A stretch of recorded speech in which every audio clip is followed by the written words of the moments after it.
Russia কি সত্যি থামতে চায়? প্রেসিডেন্ট পুতিনের এই ইঙ্গিতে কি বার্তা পেল ইউক্রেন? আমাদের স্বার্থকে সম্মান করুন পশ্চিমাদের উদ্দেশ্যে রুশ প্রেসিডেন্ট পুতিনের এমন মন্তব্যে কোন দিকে যাচ্ছে যুদ্ধ পরিস্থিতি? একদিকে ইউক্রেনের প্রেসিডেন্ট ভলোদিমির জেলেনস্কি দাবি করেছেন রাশিয়া আরো যুদ্ধ চালিয়ে যেতে চায়, কিন্তু পুতিন বলছেন ভিন্ন কিছু। ইউক্রেনের ভবিষ্যৎ এখন কার হাতে নির্ভর করছে?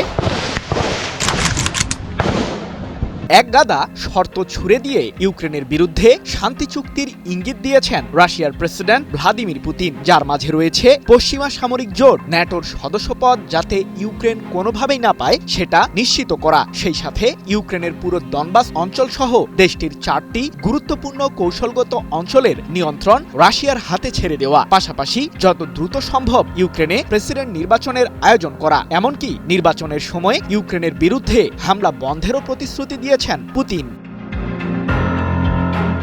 এদিকে ইউরোপীয়রা বারবার বলছে পশ্চিমা এই অঞ্চলটির বিরুদ্ধে যুদ্ধের ফন্দি আটছে রাশিয়া। সম্প্রতি ন্যাটোর প্রধান মার্ক রুটেও জানিয়েছেন একই কথা। তার দাবি, আগামী 5 বছরের মাঝেই ন্যাটোভুক্ত যে কোনো দেশে আক্রমণ চালাতে পারে রাশিয়ার সামরিক বাহিনী, যার কারণে সবাইকে প্রস্তুতি নেওয়ারও উপদেশ দিয়েছেন ন্যাটোর প্রধান। তবে পশ্চিমাদের এই ষড়যন্ত্রের বিরুদ্ধে দৃঢ় কণ্ঠস্বর পুতিনের।